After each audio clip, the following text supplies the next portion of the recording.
Welcome to CWS Christian Writing and Speaking. I'm your host, Jackie Wilson. And today's guest is committed to helping those who have experienced trauma and grief to find hope and healing. Her unique background positions her to be able to effectively convey a message that translates to a diverse audience. After receiving her BA in journalism from the University of Iowa, she accepted a position at Channel 20 WYCC. But eventually she left the television industry to serve as the executive director of a youth center on Chicago's South Side. While there, she earned her master's degree in social work from the University of Chicago and a master's in theological studies from McCormick Theological Seminary. She is an ordained minister and the founder of Faith on the Journey Counseling. She is also the author of the book, Breaking the Power of the Mask, and a master facilitator with the Trauma Healing Institute. Let's welcome to the CWS stage, Miss Jocelyn Jones. Hey, Jackie, thank you so much for having me. Yes, absolutely. Of course, I'm excited to get into this with you, just talking about the book and how all of your experiences help you get to this point.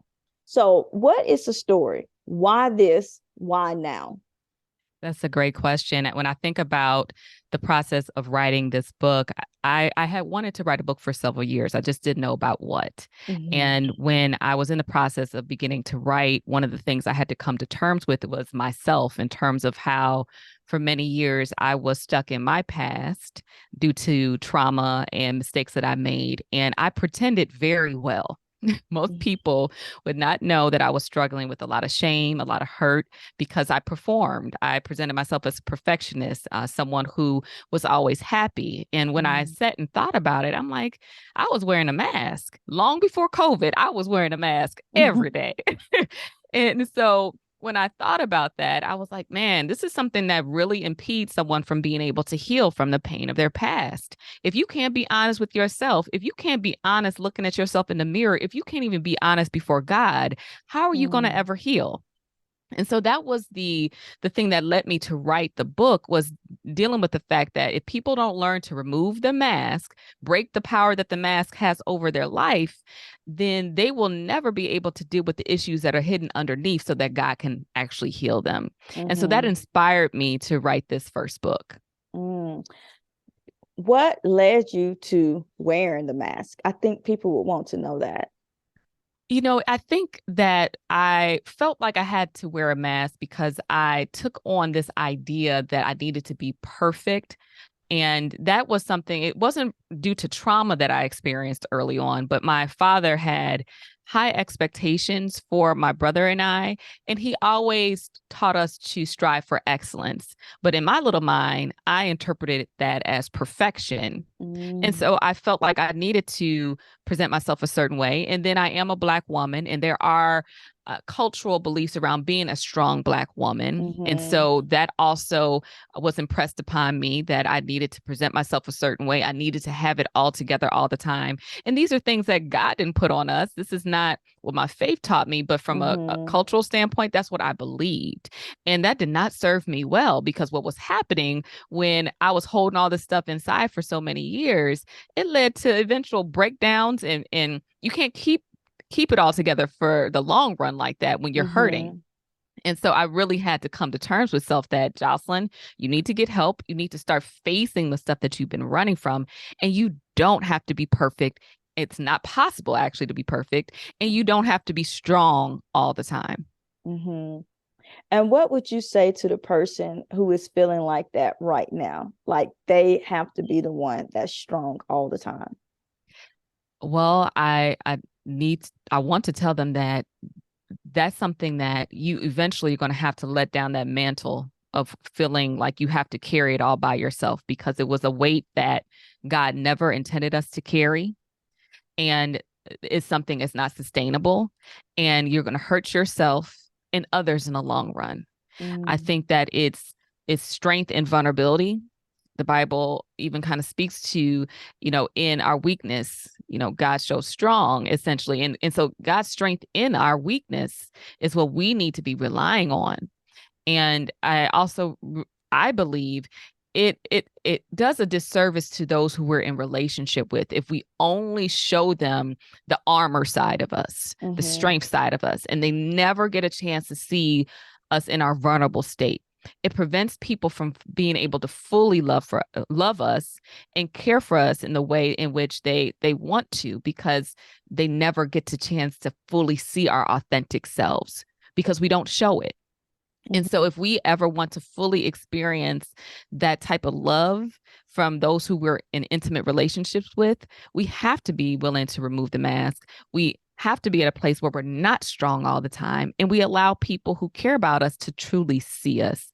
That's Mm-hmm. scary, it's hard, but it's necessary in order for us to experience intimacy in our relationships. Yeah, and ultimately, what it sounds like is if you don't take off the mask, you will even interact with God in that same way. Yes, yes, yes. And it's like, who we fooling?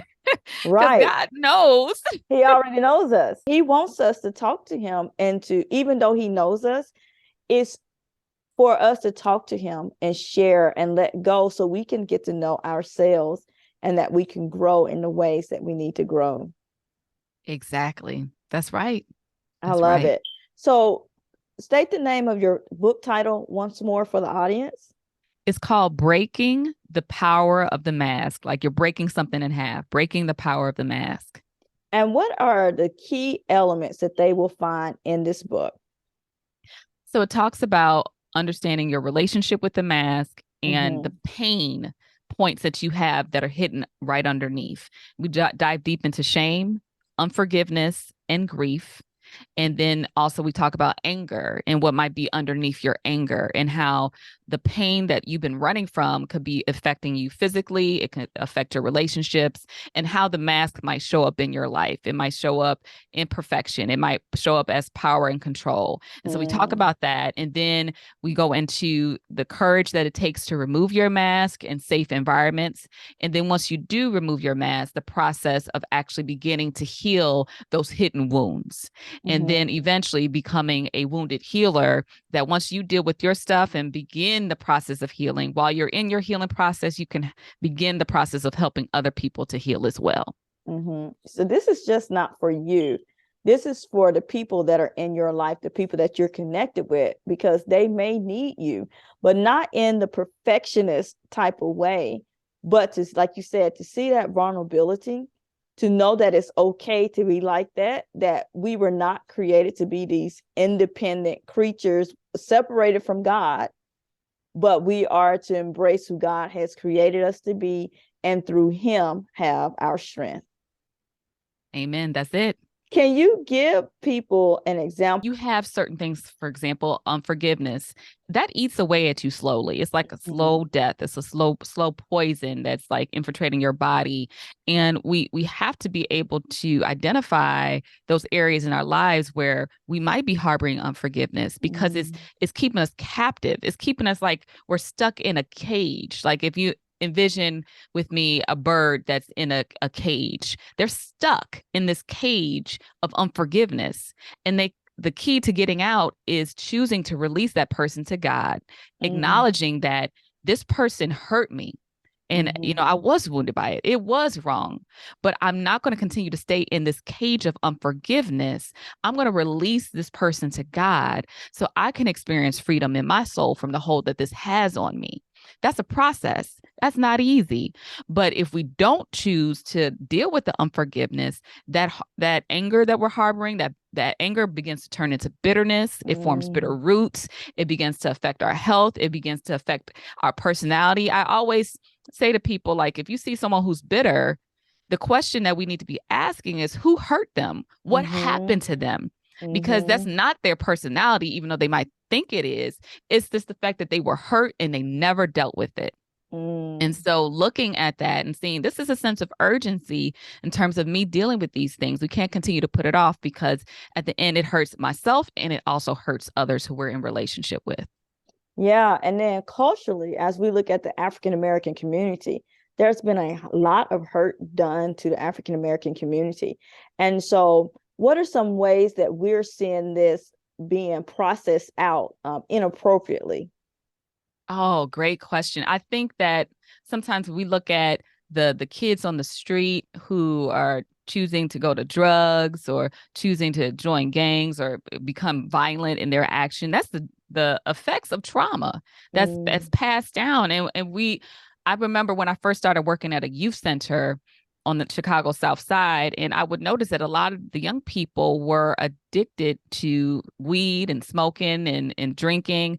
And that's the result of them not being able to cope with all the trauma that they were exposed to. I mean, at some point, you are going to shut down. I was talking to a young girl one time at the youth center, and I asked her, I'm like, sweetheart, you just lost one of your best friends to gun violence. It's okay to cry.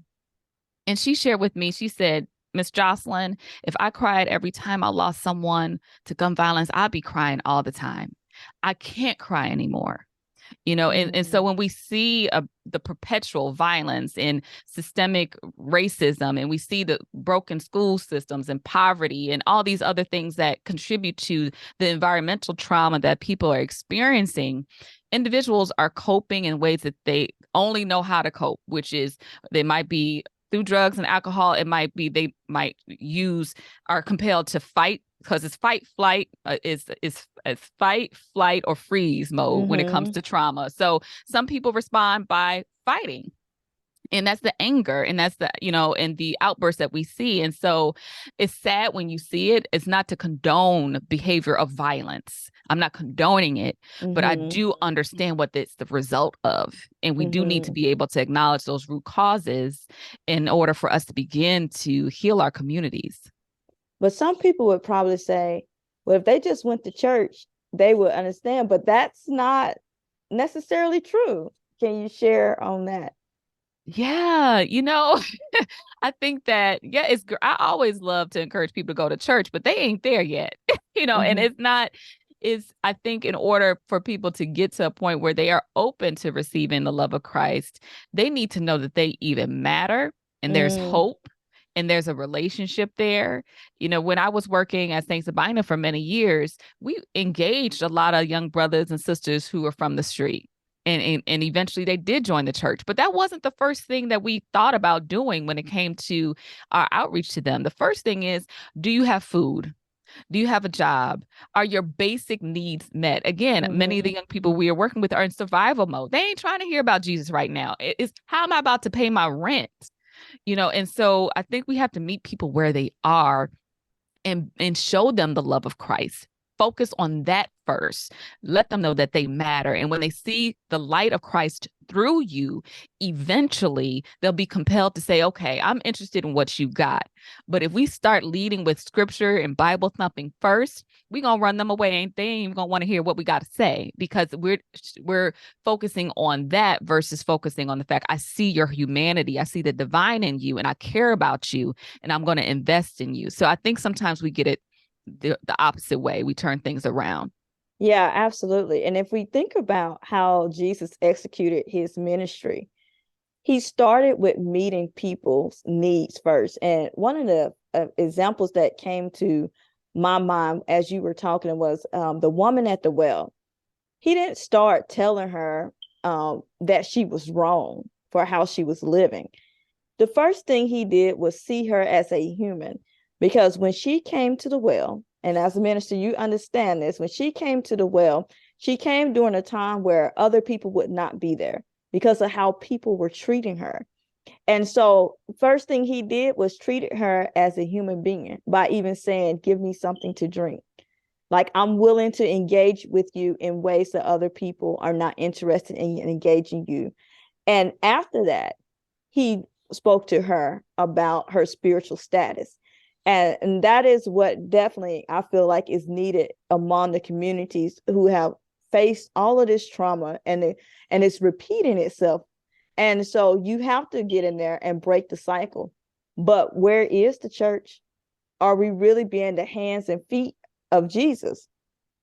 And a lot of times people are scared to engage in this community. And it's not saying don't be wise. You absolutely need to be wise as you do engage with certain communities. But what are we actually doing besides talking about it? And that's across cultures. That's it. Right. We got a faith without works. What is it? It's It's dead. dead. It's And we absolutely talk, dead. and people from the outside, the church walls are looking at you all like, wait, y'all talk a good game at the church, but what are you doing? And I'm not saying just you. What am I doing? They need to see action. And so we have to have the two in order to be effective. And I think right now we need to focus more on the doing when it comes to this outreach, being with the people, not saying that we're above them, not judging them, but trying to understand Yeah. them in their walk. That's important. Yeah, absolutely. Tell people what's next for you, Jocelyn.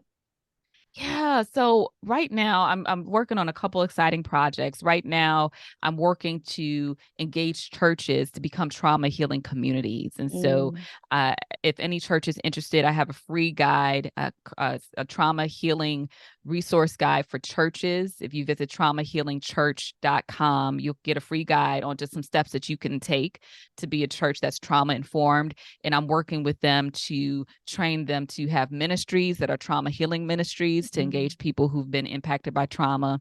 And in the next week or so, I'm going to be launching the Trauma Healing Network. That is for individuals who feel called to work in the ministry of helping other people heal from trauma, and they're mhm. trying to discern their walk. And so there's resources that I'll be putting in that community for people, live webinars, and other tools to help people to start their ministry. And then the last thing is I'll be releasing my book, hopefully within the next year, my second book. And so people can be on the lookout for that on my website. It all sounds exciting. You're definitely making an impact on the world with what you're doing. Can you repeat the website name for the people to make sure they heard it? Sure. So, all of my stuff that I'm working on, you can find at jocelynjjones.com. Again, that's jocelynjjones.com. Or you can visit my ministry website at faithonthejourney.org. Again, that's faithonthejourney.org. There you'll find information for everything that we're doing on the healing ministry side. Thank you for sharing that. Now, Jocelyn, we're about to wrap up your interview. And boy, we got into it, some deep topics really quickly. But what is the one thing that you hope people will take away from the things that you said and that they can implement into their life today? I just want everyone to realize that their life it makes a difference what you do on this side of glory. And I feel like God is calling each of us to play our role in discipleship and helping other people to experience God's love. But that begins with us first. So before we can help others, we have to tend to our own needs. We have to be honest with our own needs, and we need to ask for help when we need help. It's okay to say that we're not okay. It's okay to reach out and say, I need to talk to someone. And so let's remove the mask, be honest with ourselves, be honest with God, be honest with those who we're in close communion with, so we can be our best selves. And in through that, we'll be able to pour out and be our best selves to others to do the work of the kingdom. Thank you so much for sharing that, Jocelyn. CWS audience, boy, there has been a lot said here today, and I could go on and on.